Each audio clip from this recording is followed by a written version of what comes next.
For the past 5 years, I've been making these wildlife photo books for my close friends and family. In the first year, I was using the basic book builder from the book publishing company. The next 2 years, I was using Affinity Publisher, an InDesign-like software made for making professional publications. But for the past 2 years, I've been using ArcGIS Pro and its data-driven pages. In this video, I'm going to show you how I manage my photos, and how at the end of the year, I can bring together the photo data, species data, and how I can use ArcGIS Pro and its data-driven pages to be able to make these high-quality photo books of my year past.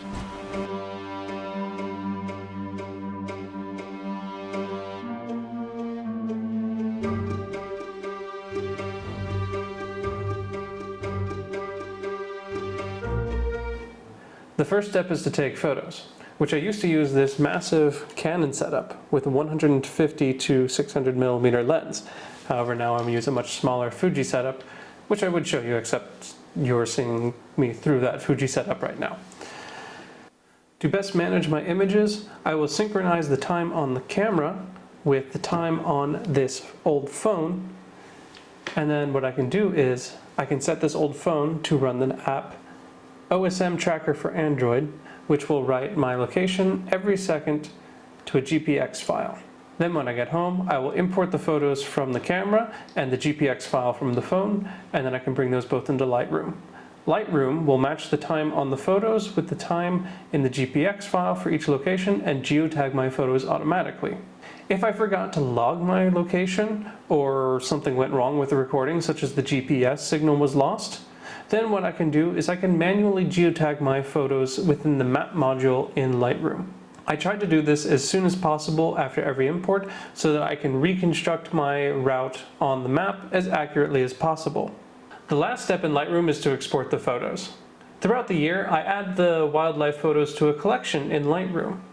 At the end of the year, I will go through all those photos, ensure that they all have a geotag on them, in case I miss something throughout the year, and then I will export them to a single project folder. I will export the photos at the highest pixel quality and highest JPEG quality that I can. I could export to TIFF, however the Adobe JPEG encoder at the highest quality does such a good job, I don't think I need the extra file sizes and extra data that a TIFF will give me. Also at this point, I don't filter out any photos. I export all of the photos and I will do the filtering of photos in ArcGIS Pro, which it's also now time to go into ArcGIS Pro. Okay, now let's start getting into ArcGIS Pro. What we're going to do first is import our photos using the Geotag Photos to Point tool. Now let's start getting into ArcGIS Pro. What we're going to do first is import our photos using the Geotag Photos to Point tool. So I have my project, and I am going to come over here to Geoprocessing, and we're going to search for Geotagged Photos to Points. From the import folder, I am going to come into my working folder, and I'm going to import from the full-size exports. These are the photos directly out of Lightroom. Going to click OK. Add photos as attachments is checked. I'm going to change my output feature class location to my geodatabase. So we're just going to call this wildlife photos. We don't need an invalid photos table. They're all JPEGs, they will all work, and they also all have geotags. I checked that in Lightroom before. So we're going to run the tool. And now we're going to see a feature class with points all over the world. We can see my trip to the US. We can see where I live in the Netherlands. We can see a trip to Paris, Barcelona, Napoli, and where did I go then? Heidelberg. So from here, what I want to do next is to start adding the species names to the photos, because in my photo book I have information on the taxonomic name, the English name, and the Dutch name. To do that, I need the names of all the species and all that information, and I can have that all in a table. Last year, I created such a table, and I have that in my geodatabase. It's in a table called Animal Names. The way that I actually created it was to upload my photos to iNaturalist. iNaturalist is a website for sharing observations that just the public makes and donates to this site so that biologists can do research on species and distribution. So I upload a bunch of my photos to here so that it can be helped to biologists, and also so that I can get information on what the specific name of a species is. After I've gotten all the information from my naturalist, what I'm going to do is go back to ArcGIS Pro, and I'm going to add a field in here. So I'm going to open up my table. I'm going to go to the field editor, and I'm going to add a new field, and that field is going to be English and Dutch.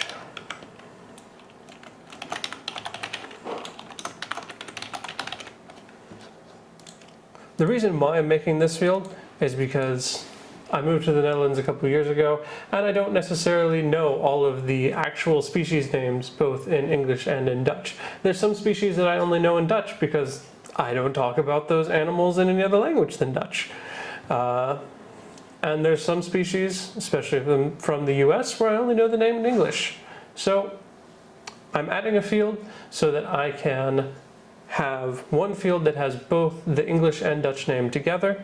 I also don't know taxonomic names, so I really want a field that's combining both of these so that I can easily add the species to the photo points later. So once I've added the field, I can click on Save. Come back into the animal names, I can see my new field in there. I'm going to right click on there and I'm going to calculate the field. Once the new field has been added, what I can do is come in and I can right click on the field, calculate field.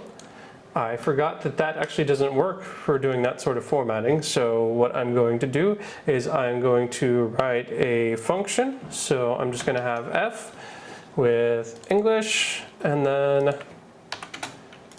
the Netherlands. Close that, then I'm going to come down here, create a function, define f, English, Netherlands, and then we're going to write in a short function to create this string.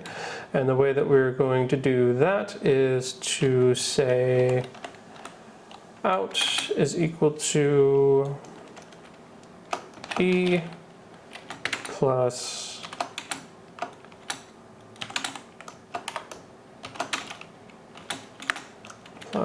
Netherlands turn out.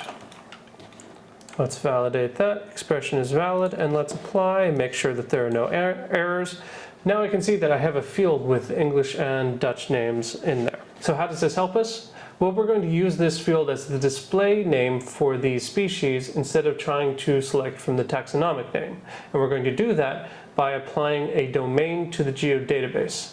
So how are we going to do that? We're going to go to geoprocessing and we're going to look for table to domain.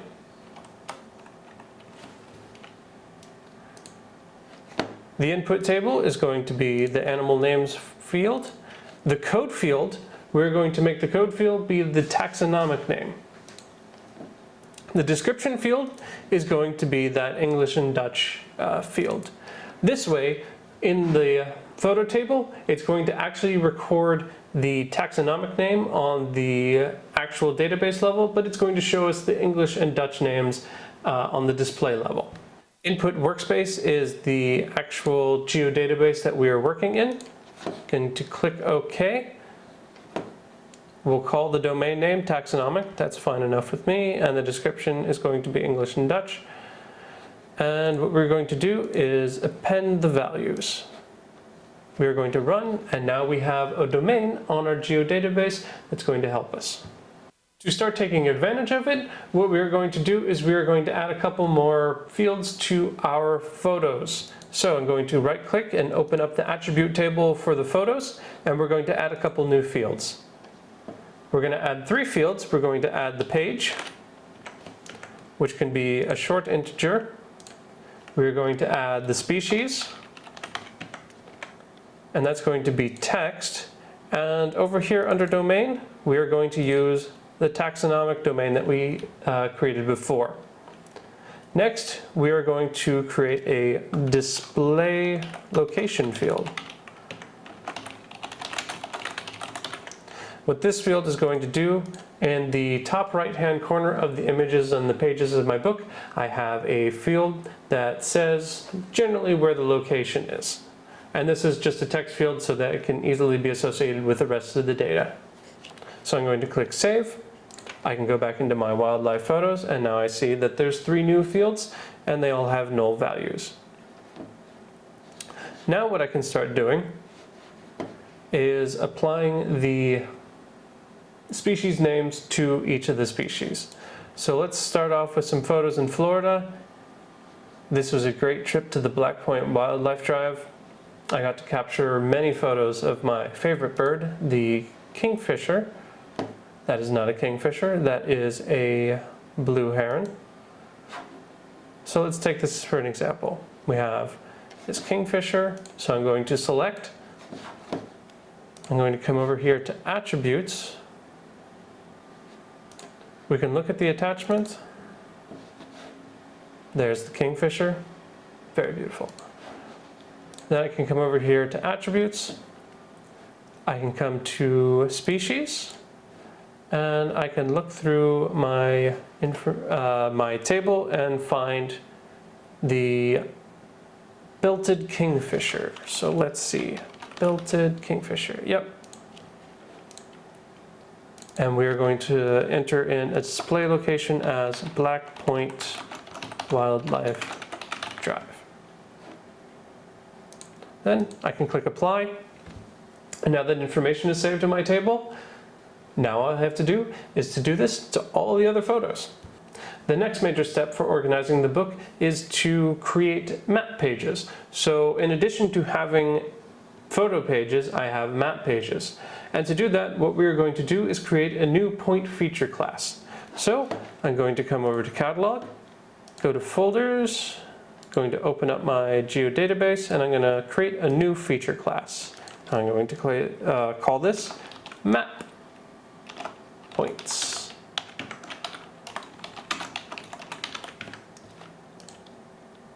I'm going to call that a point. We don't need z values, and I would like this to be added here. So we're going to have a couple fields, map name,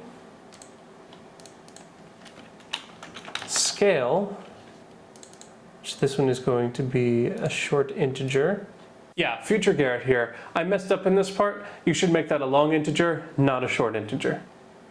And then we have page, which can also be a short integer.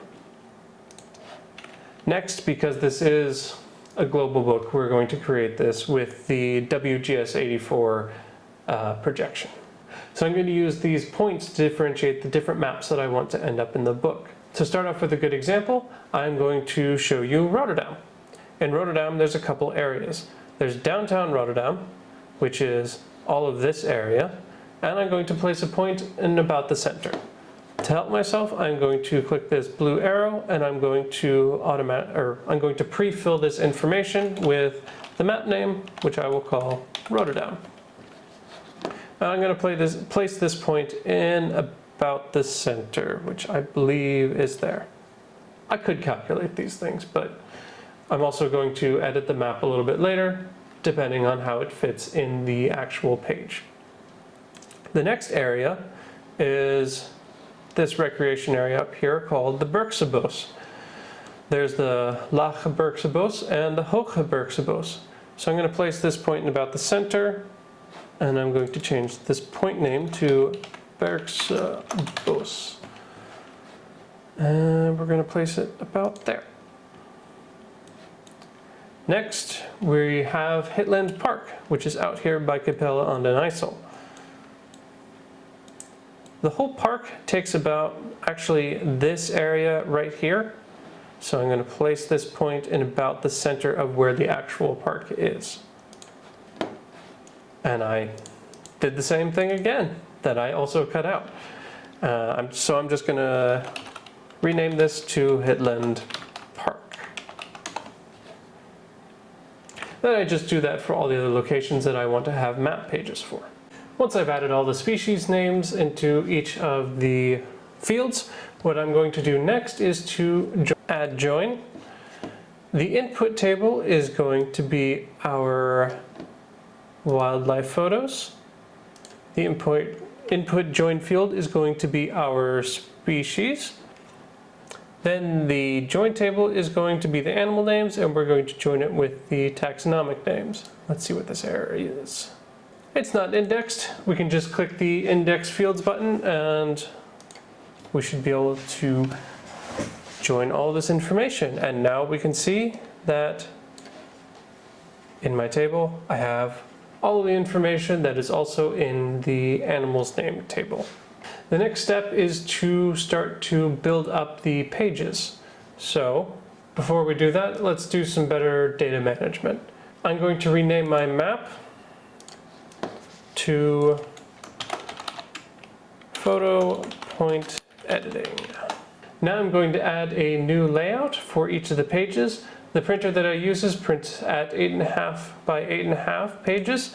So I'm going to create a custom page size. I'm going to come in here, change my page units to inch, and I'm going to change this to 8.5 and 8.5. Yes, my localization is set to European standards, so I use a comma now instead of a period. So now I have a new layout. I'm going to bring that into my main screen. And I'm going to close this for now. I'm going to rename my layout to photo pages. The first thing I want to do is to set my background to be black. Unfortunately, there doesn't seem to be a way that I can just make the background be black based on page setup, so I need to add in a square. So I'm just going to come over my page, I'm going to add in this rectangle, then under these rectangle settings, I'm going to set my fill to be black. Next, so that I can properly maintain proportions, I'm going to create some offsets. To do that, I'm going to right click on the ruler, I'm going to click on Add Guides, and I'm going to do both. I'm going to do offset from the edge, and I'm going to say 0.35 inches. That's going to give me a nice buffer space around the edges of the page.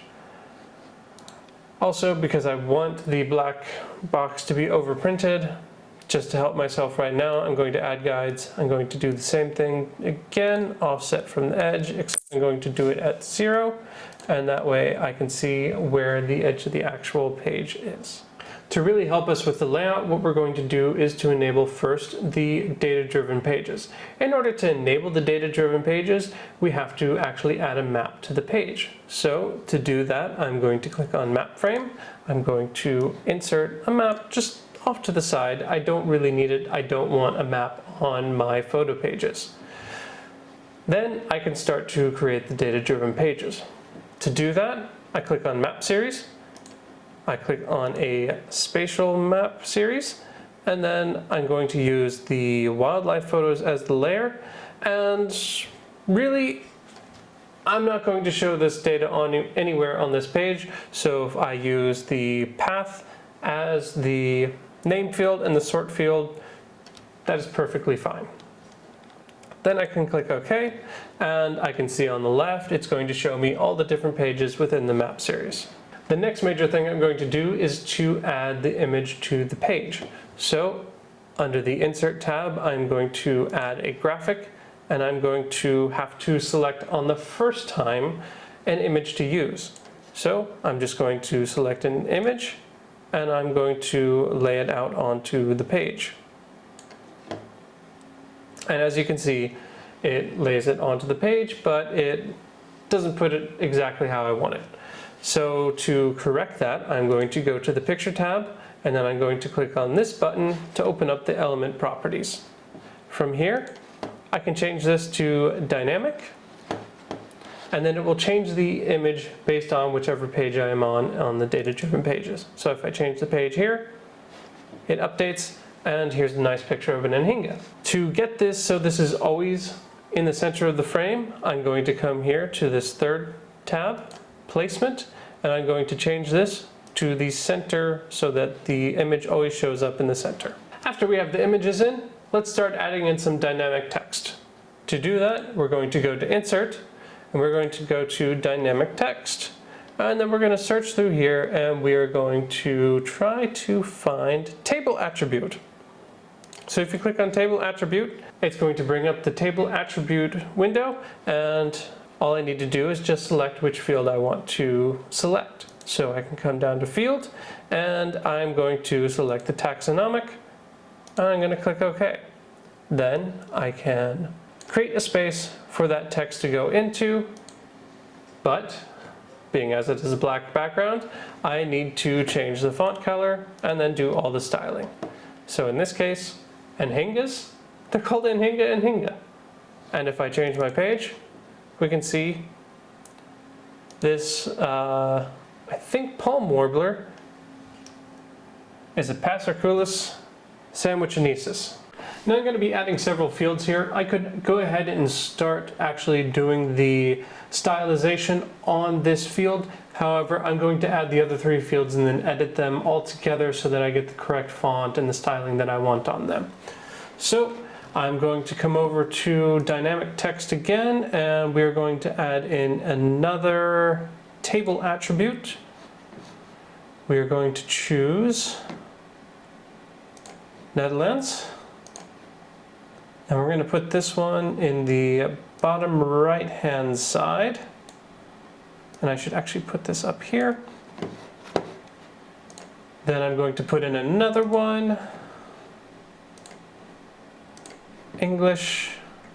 And then I'm going to draw this in here. Move it just above there. And then we need to add the last one, which is going to be the page or the map or the location name.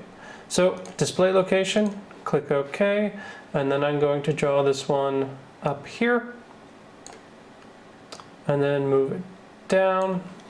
Then I'm going to select all of these. Let's make all of the text white. And let's change the font.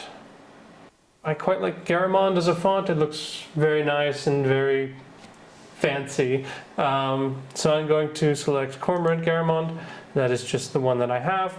And now I can start to stylize each of these individually. First, I'm going to select all the species names, and we are going to increase the size. 18 looks about good. Let's edit the symbol, and we're going to make that right justified. We're also going to make that one right justified. We're going to increase this one as the size of this font as well. I'm not going to make it as large as the taxonomic name, but it will be fairly large. I'm also going to italicize the taxonomic name. Do that just under regular. Let's go with italic. We can make it look a little bit better. Let's go with semi-bold italic. And there, that's it. That is mostly how the page layout goes for the photo pages. Now let's start adding the map pages. To do that, I'm going to add a new map to my project. I'm going to change my base map from the standard one to the OpenStreetMap. In my actual photo book, I had been using the Stamen watercolor maps. However, Stamen has changed the access protocols for accessing their really great designs. Hosting geographic data is really expensive, so I understand why they've made the change. So for now, I'm just going to make an example with OpenStreetMap, and then I will switch to the Esri watercolor for exporting in this video. So next thing I'm going to do is I'm going to add in my map pages. And then I'm also going to add in the photos. In my first year of making the maps with ArcGIS Pro, I used the default white circle with orange camera icon. I decided I don't really like that, and I think that going with a really basic red circle is actually quite nice. So I'm just going to change my symbology to that, and I can change the sizes later. I'm going to rename my map layout to Map Pages Map. Click OK, and now it is renamed. So this is good project management. I'm also going to change my all the points should be rendered. If I did it in the WGS84, it's going to look scrunched, especially up here in the Netherlands where we're further away from the equator. I also don't want to change my coordinate system for every single map. I just want one that works globally, and WebMercator should be familiar enough for everyone. Next, I'm going to create a new layout. So I'm going to click on the new layout, create another custom page size, and we're actually going to change our page units to inches first. 8.5 by 8.5. Click OK. Now we have a new layout. Let's rename our layout to the map pages.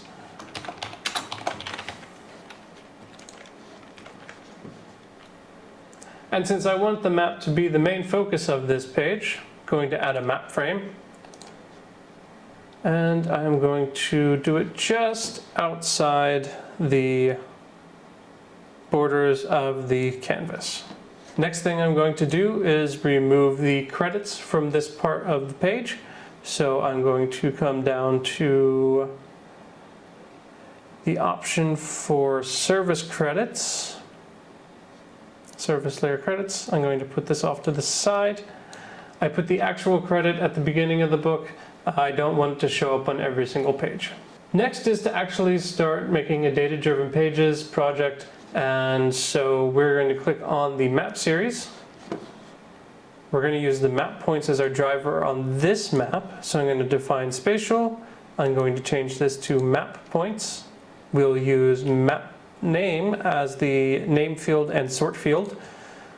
Under optional fields, we will keep this as is, and the map extent, we are going to use a scalar field from the actual feature class itself. So I'm going to click on scale, click OK. None of the pages currently have scale, so I need to actually define that. I'm going to open up the map points attribute table. Going to bring this down a bit, zoom out so that I can see the entire map layout. Come back to the map series page, click on my canvas, right click and activate. Then I can zoom in. This first map that we are on is the Bergse Bos. So I'm just going to zoom in until I think that the layout of the points looks nice. I'm going to note the zoom level down here, or the scale, to more accurately speak. And under Bergse Bos, let's type in 30,000. And there we go. I could also edit the actual point that the Bergse Bos is on, and then that will change around the center point of this map. Anyways, what I'm going to do is the rest of the maps for this entire book. So next I'm going to click on the Layout tab, and I'm going to close the activation. I'm going to go to the next map. Next map actually looks pretty good because it gets the entirety of the Hitland Park inside the map. If I wanted to give more space for Hitland Park to show up, I could also add a field to the map points feature class, and then add a rotation field and to define a rotation. But for now, I think this will be good enough, so I'm going to just define this one as 30,000 as well. Well, I'm going to use the map points as my driver. I don't want them to actually show up on the map, so I'm going to just turn that off, and it will still work. So if I go to Hitland Park here, it is still going to take me to the Hitland Park point. And if I go back to Bergse Bos, it is going to bring me back to Bergse Bos. The next element that I had on my map pages was the name of the map. To do that, I wanted to have a little bit of a background. So on the Insert tab, I'm going to insert a rectangle. Just going to put that over the top. We're going to go to graphic. We're going to give it a bit of a fill. I like a little bit of an orange color. So I'm going to go with the topaz sand, and then I'm going to go into color properties, and I'm going to increase the transparency to maybe, just to start, we'll go with 50%. So we can still see through it a little bit, and we get a nice place that we can put some text. So let's add in that text. We're going to insert, and we're going to insert some dynamic text. Again, we're going to go with the table attribute. We're going to go with the map points table this time, and we're going to use the map name. There can be issues if you draw directly in here, so I'm just going to draw directly, or I'm going to draw on the side outside of that box. Then I'm going to move that box into the center of the box I created on there. And now I'm going to edit the style for this. I'm going to use that same Cormorant Garamond. So I'm going to center the text, go up and choose Cormorant Garamond, and then increase the size. We'll make this bold italic. Oh, that's too big. Let's go with the 55 and see what that looks like. Yeah, that looks like a good size inside of there. I also just realized that there's a stroke on the rectangle there. I don't want anything like that. I just want it to be a soft box there that so that it's easier to read the title of the map itself. The final part of the map page is to have a reference map in one of the corners. So to do that, we're going to create another new map. We will rename this one to reference map. Click OK. We're going to add our map points again to this one. I'm going to change my base map to OpenStreetMap. We are going to again use the Web Mercator projection, and then for this map, we are going to place this map onto the actual map page. So we're going to go to the map page, and we are going to insert another map frame, and we will insert the reference map, and I'm going to make the reference map in the bottom left-hand corner. At this point, with two different map frames on your map layout, it can make your life a lot easier if you rename these map frames. On this map frame, I'm just going to click here, and I'm going to say the main map. And then up here, map frame 1, this is my reference map, so I'm going to rename this to reference map. That makes it a lot easier for me to be able to keep track of what's going on. Always remember to save. In order to make it so that this reference map will show the same location as the main map, I'm going to come over to the element properties of the reference map, go to display options, and we are going to say linked map frame center. That's going to make it so that when you change the map, so let's see here, we're on the Bergsebos, and if I go to Hitland, it's going to change the center of each of these. I want to give more context to the viewer, so I'm going to change my scale to 1 million, giving a lot more context to where the map location is.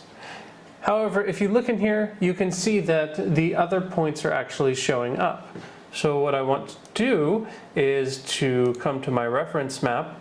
I'm going to change my styling because I don't like that basic point that they have. So let's edit this symbology. We're going to make this into, let's go with the red circle again. And we're going to add a definition query here. So we're going to double click on the map points, and we are going to come down to page query, and we're going to have a map series page filter, show features that match the map name.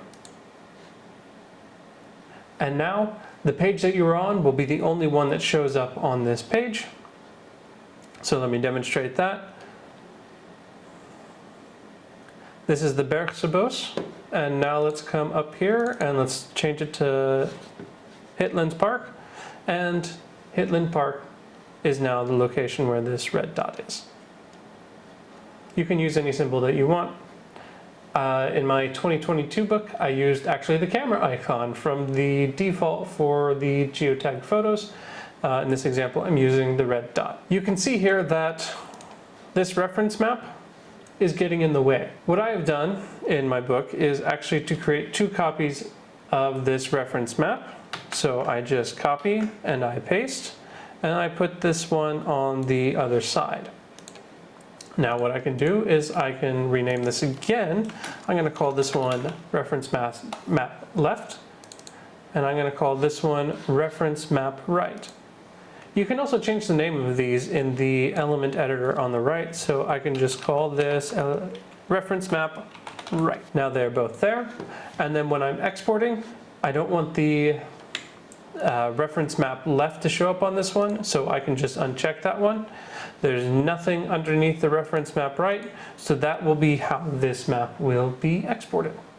Now that I have the photo and the map pages set up, what I need to do is actually to go through each of the different photos, decide if I want to keep them or to get rid of them. To do that, I'm going to open up the attribute table for each of the photos. I'm going to go through each of the photos and I'm going to start assigning them a page. Let's just take this first photo as an example. I click on the pop-up. I'm going to expand this so it's easier to see. And it's 2 baby geese. I would want this photo to show up. It is going to be on the page for Rotterdam, so I can start assigning a page number. The first page of my book is going to be on the right-hand side, and that is going to be the cover page. The left-hand page on the other side is going to be a map. So let's assume that the map pages for Rotterdam, that is going to be the first page. So then, the third page, I can assign to be this photo of the baby geese. So I can say that is page 3. Then what I'm going to do is I'm actually going to work through this area. So I've decided that Rotterdam is going to be the first map section, and I just go through each of these photos and make a decision on which page they're going to be. So I'm going to open the photo. Oh, I can see that the cormorant on this public art sculpture with the De Hef in the background. I actually think that would be a better photo to have right next to the map. This is a very iconic image for Rotterdam, so I'm going to change my previous decision. So we're going to come here, 7513. Something that might help is also to only show photos that are selected. 7513. We are going to make that page 3. Then we are going to choose that other page from before, and let's now assign that to page 4. Basically, you just go through all the photos and assign them page numbers in the table. Once you've actually assigned all of the page numbers, then you can add page numbers to the bottom of the page. So I'm going to go to Edit. I'm going to save this. Save all of my edits, clear my selection, and then I can go back to the photo pages. We're going to add again another table-driven dynamic text. So table attribute from the dynamic text, wildlife photos, and let's choose this time page. We do not want any decimal places because they should all just be integers. And we also don't want to have any thousand separators, so we're going to uncheck that. Now we're just going to draw in here. I'm going to draw off to the side first. And let's go to a photo that has a page. So I'm going to expand this.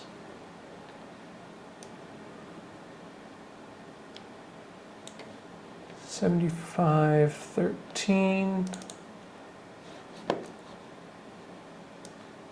So we can see that the page number is showing up here. Let's do a little bit of styling. We're gonna make the font color white. Move that basically into the center up here. Scale it down a little bit. Let's center that text. Let's make that our Cormorant Garamond again and increase the size. Maybe even increase the font weight. Let's actually make that bold italic. I want this to also have a little bit of a flourish on the sides. So I'm going to right click on here, we'll click on properties, and I can see my text, it just has the value. What I can do here is I can add a tilde on both sides. Actually, I'm not sure. Oh, I forget the name for that. We're going to put that little accent mark on the side, giving it a little bit of flair on the sides of the page number. And again, I'm going to increase the font size because I think that should be a little bit bigger. And there we go. That is most of the book done. Just need to go in and finalize all of the different page numbers for each of the photos. You can also assign the page numbers to the map pages. I don't like to have the page numbers on the maps themselves. I don't think that it's necessary. You can get the contacts from the rest of the pages to see where the pages are. Another thing that I did in my photo book on my map pages was to add the references to each of the photos so that they would show up with the map number on each of the map pages. So I'm going to click on the wildlife photos. I'm going to go to labeling, and we are going to label the wildlife photos. We're not going to use the name feature, we are going to use the page feature. This way, to reference where each of the images are, there will be a number beside it. I'm again going to use that Cormorant Garamond. We're going to increase the size a little bit, increase the font weight. We're just going to go with a bold. I think to make it easier to read a little bit, I'm going to add a halo. So I'm going to the text symbol properties, going to use a pre-made halo, and I'm going to select the transparent white version first. Oh, that's still a little bit hard to see. Let's try the transparent black one. No, that's not going to be any good. Let's go to transparent white. Maybe increase the size a little bit more. And we really need to see how it looks here.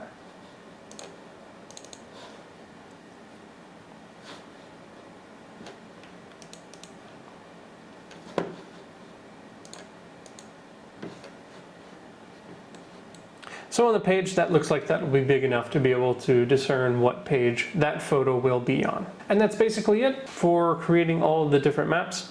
Remember that I use the watercolor design for my maps from Stammen. It is more difficult to get it into ArcGIS Pro at the moment because they again changed their distribution method. Don't blame them. Hosting tiles and hosting geographic data is very expensive. So at the moment I'm just using the OpenStreetMaps for this demonstration. Because it is harder to use the Stammen watercolor design now, there is also a watercolor design from Esri. It was created by John Nelson. You can find that in the portal and in the Living Atlas, and just search for watercolor. And we will add it to our map pages over the OpenStreetMap layer, and it will start rendering from the vector tiles in a watercolor style. As I was trying to make this video, the watercolor style was rendering quite slowly, and that's why I decided to use the OpenStreetMap style to render it. As you can see here, it is rendering a bit slowly, so that's why I avoided using it here. But when I make a final export, I would use the watercolor style or something else that looks a bit better than most of the actual base maps available. Once you have all the pages stylized the way that you want, let's go to the Share tab so that we can actually export the pages of the book. So we can go to Export Layout. We are going to select, in my case I would select JPEG or TIFF. Those are probably the best two for printing. In this case I'm just going to select JPEG.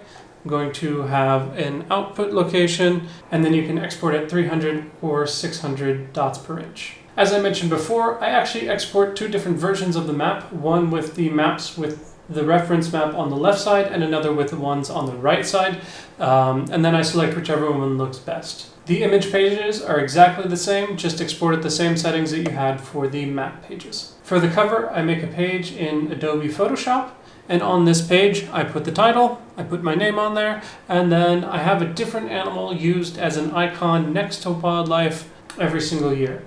This year, it is a kievit. The icon that I use is actually an animal that I catch throughout the year, except the photo that I get is too low resolution to really use that photo inside the book. Like this year, the kievit. I just mask it out and I put a color overlay on it, and so it shows up just as a solid icon. The inside front page is also made in Photoshop. It's not made in ArcGIS Pro, and this is where I put all the information, and I also mimic the style that I use for the rest of the pages from ArcGIS Pro. And then helping myself when I'm uploading the photos to the book publishing company, I will actually lay out in a folder all of the files so that it's easier to figure out which one comes next. This is the first of a series of 3 videos that I'm making for consideration for contributions to the GIS profession for my recertification of my GIS professional certification. Over the next 2 weeks, I'm going to be releasing videos on trains in GIS. So if you want to learn about that, please come back over the next 2 weeks, and I hope you learned something about GIS here, and I hope you can apply it to your workplace or creating a photo book for yourself. Thanks again for watching.